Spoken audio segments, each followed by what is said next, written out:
Here with Nate from the Las Vegas. We're really lucky to have him. Appreciate you showing up, Nate. Cool, thanks for having me, man. So let's just dive right into this. Obviously, the rest of the band's over here to my left or my right. They're eating, but your brother's in the band, correct? Yep. Now, have you guys always played together, or has there been a time you've been in separate projects? We've actually always pretty much played together since we were little kids, and yeah, obviously been doing this for you know, a little while now. So yeah, we always been had a good chemistry of playing you know, rock and roll, heavy metal music together. And we see this specific, the Las Vegas, been around since 2005. This specific lineup, how long's that been together? This is actually, the band formed a little bit earlier than 2005, but with Chad, our singer, right now it's like the lineup that we consider the Las Vegas. Very hip. And the new album? Yeah, new album's called Bad Decisions. It just came out a couple weeks ago. We recorded it in Chicago, and yeah, it's an ass-kicking rock record, and we're pretty excited to be out here on tour supporting it. Now, is there anything with the title? I mean, I've made many a bad decision in my day. Well, we're in Vegas tonight, so we'll you'll see why the title is called that, I guess. And doing indie stuff, we see you sold at least 10,000 units. Now, that's a really great feat for an indie band. Yeah. Yeah, it was cool, man. That was our last record, and actually this Bad Decisions is also, the last one, oddly enough, wasn't released in like Japan or Europe. It was just America, but this record's coming out in all over Europe on a German label, and also in Japan in October. So looking forward to, we've done a few international tours in Europe and stuff, and we're excited to tour a bunch over there supporting Bad Decisions as well. And Japan loves our kind of music, so, you know, yeah, we love going there as well. Yeah, we're excited. Now, something else. With us, we've seen a few other people besides us. We found you from the That's Bad, Okay. you know, the iTunes single. Okay, cool. Did that break you guys with a lot of people and help open up things, or was it just a single that was just a single? You know, I mean, I think it definitely kicked down some doors. So they got a pretty good push from radio and iTunes, and yeah, I mean, exposure is always helpful, and I think that really, said again, we recorded that song actually with Nikki Sixx in LA, so that was a cool thing to work with the studio with him, and yeah, I think that definitely opened up some doors. Nice, nice. And we see you've also been in a video game, Guitar Hero 2? Yeah, we were on Guitar Hero 2 a while ago with a song called Raw Dog, and that was pretty cool. It seemed like that was right when that video game was kind of like breaking, or, you know, like the Guitar Hero 2, I think, sold the most out of like any of them. So yeah, those things cool will help. You know, be on the soundtrack with other bands, like, you know, that one I think had like Cheap Trick and Stooges, a lot of our favorite bands. And oh, I'm a big Cheap Trick fan, you know. Yeah, I'm from Rockford, Illinois, actually. Oh, well, how could you? Something, I don't know if you ever saw it. They did a run here for a while. Cheap Trick did the Sgt. Pepper's album with a full orchestra. Oh, amazing. Yeah. And then, of course, they threw a Cheap Trick set in at the end, so, you know. Something else, do you guys ever think of possibly getting into a Madden game? Yeah, I mean, we're always down for different exposure, and, you know, that thing's huge, and, you know, that one sells the most. Now, something else, we have some friends that have done some stuff like that. They've also followed down the road of like wrestling, walk-in music. Yeah. One of our friends, Adelius Way, they actually open Thursday Night SmackDown every night. It's their song Invincible off their first album. Do you guys ever think of doing something like that? It's a great exposure base. I mean, you have Motorhead that, you know, that worked with Triple H there, and that was huge. Yeah, we actually, it was at like the WWE like Slammy Awards, I think it was called. We actually had I'm Bad was featured. And actually, it was kind of funny. It was a Chicago wrestler like CM Punk when he won his award, and they played I'm Bad. So oh, see, that was pretty you know, cool, that's the thing. You guys should possibly follow something like that up, just because you know, it's a great thing. Something else we love personally, iTunes Festival. Are you familiar with the iTunes Festival? Wait, is that the one in the UK? That's the one in England. Yeah. It rolls every September. Yeah.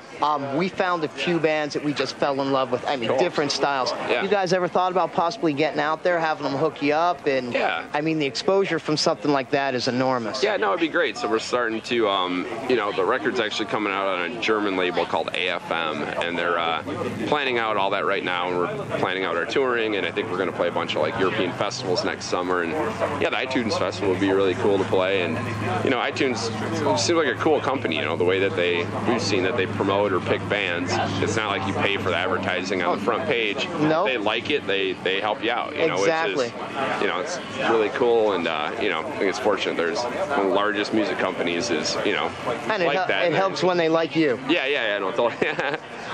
So you've bounced around the States, a little bit in Europe. Let me ask you a question. What was the best place you guys played in Europe? Where you had the most fun or like the best adventure you had? I don't know, man. We go to Spain a lot. That's always a really fun country. It's wild as hell over there. The fans, are up late partying all night. And Oh, they're Vegas people then. Yeah. Well, you guys don't sleep at all, though, right? They at least sleep for an hour or two. I'm on 2 hours in like almost 3 days, Yeah. so sometimes it's just you go. Yep. So yeah, I'd say a bunch of shows in our last show in Spain, actually, Barcelona, was like sold out, and that was just a madhouse. So I'd say that was that's probably cool. one of the cooler European shows we've done. And what kind of nightmare story might you have for us? We don't have enough time, I think, to tell all the different. I mean, we had one where it was at least every day we missed a train every day for like 2 weeks, and it was get a horse and a carriage will get there quicker. Yeah, we actually, I guess we got none of us were injured, but we got in a pretty bad van accident in Germany one time. It was like the middle of a blizzard. We're stuck on the side of the road, and so I guess that definitely kind of sucked. But Yes, that'll definitely ruin your That day. actually wasn't our fault necessarily. So Maybe it was just a bad decision. yep. Musical influences, where your roots, deep down, where does it come from? I don't know, man. I mean, I think anything that's just like good, has soul and it's real. So the band is primarily, we're from like the Chicagoland area and like the Michigan area. So I'd say as a band, we're all from, the school of like 60s, 70s, 80s, rock music. And, personally, I'm into, from Rockford into a lot of Cheap Trick, Aerosmith, Guns N' Roses, but also a lot of like old Chicago blues, Muddy Waters, Willie there Dixon. you go. See, I love blues myself. Yeah, huge fan of the blues and stuff. So Believe it or not, there's some guys out here called Human Nature. Yeah. 4 white Australian guys that do Motown. Cool. And your jaw's on the floor going, white guys doing Motown. awesome. No, cool. It really is. Now, if it's not too personal, 2 tunes off your iPod that nobody would think you have in your player. I think what would be Or something that people would be shocked to know is in your player. trying to think. Probably like some like Thelonious Monk jazz stuff, I guess, would kind of be a little bit off the wall. Oh, that's cool. We're going to go see the Rippingtons on Sunday. Okay, cool. Yeah, I'm a big jazz fan. So being a drummer, I grew up playing a lot of jazz. Very nice. Yeah,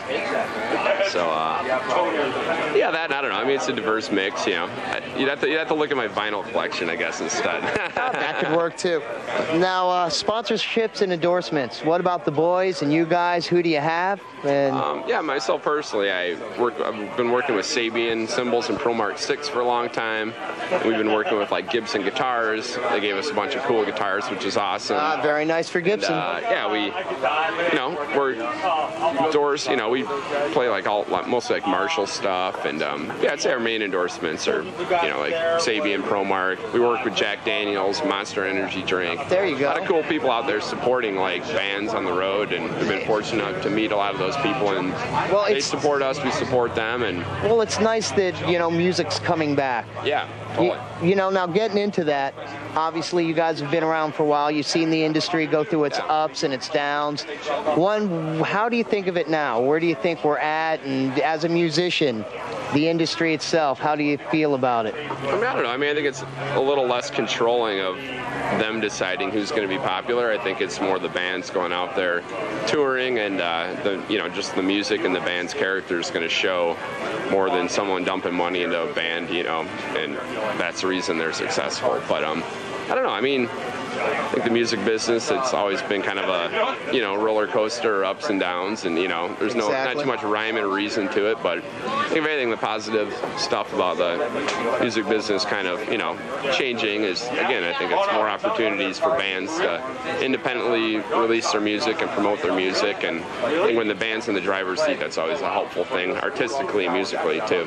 And speaking of that, what advice would you give, some new cats just breaking in, or that are, in a place where they really could do something and they're at that crossroads? What would you say to them? What direction would you say try to hit, or honestly, what's the best advice to stay away from? I mean, I don't know. I'd say a little bit of piece of advice is just stay on track of what got you at least to that point. Don't try to change your style or your attitude because you're trying to make it or trying to turn that corner. I think when bands least expect something's going to happen, that's when that natural momentum takes that turn and the success booms. A producer once told us if you have a hit song or a hit record, it's like you get hit. You didn't plan for it, you just got punched.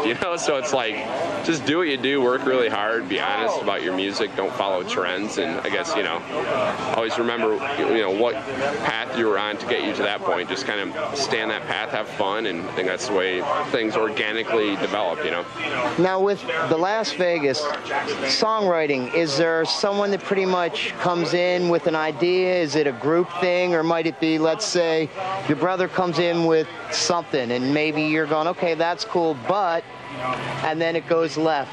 Is there a process for you guys? I mean, not really. I mean, pretty much everyone in the band's like a songwriter, and we all usually write together. So, usually someone will have one idea, and maybe the idea sticks and doesn't change at all, or it gets changed 20 different times, So, but I think it's where, our record we're really happy with, and just our sound, I think, with having, multiple writers in the band, it doesn't just sound like one thing, and I think it adds a little bit of a chemistry and a lot of bands that we were always really influenced in, so they seem like they had multiple writers as well. I think it just gives you a little more diversity and flavor to your music. So I'm fortunate to have everyone being a pretty good songwriter. And pretty much you guys you don't have anyone, or the label's not trying to throw any songwriters on you saying, hey, record this. You don't have any of that, do you? No, they've always just been supportive of what we're doing, and so we like to, we worked with producers and stuff, which is cool because they kind of give you a little different perspective, or kind of coach the procedure of, if we're all writers and we're arguing about something, they'll be like, no, this is the way it's going to go. We're like, all right.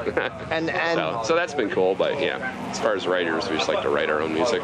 Now, do you and your brother have that little brotherly thing, or is it we're past that now, or maybe it's because you are brothers, you kind of could ride each other a little harder than maybe anybody else? Yeah, a little bit, I guess, but it's all bands, I think, have that certain fire within the band that kind of creates a little bit of the chaos of what bands do, whether it's in the studio or on the road. Oh, I definitely know that one. Well, look, we're gonna let you get something to eat because we took you away from food, and we know how precious food time is. But we do appreciate you spending some time with us. Cool, thanks. We're gonna see you and get at least one song from your set for you.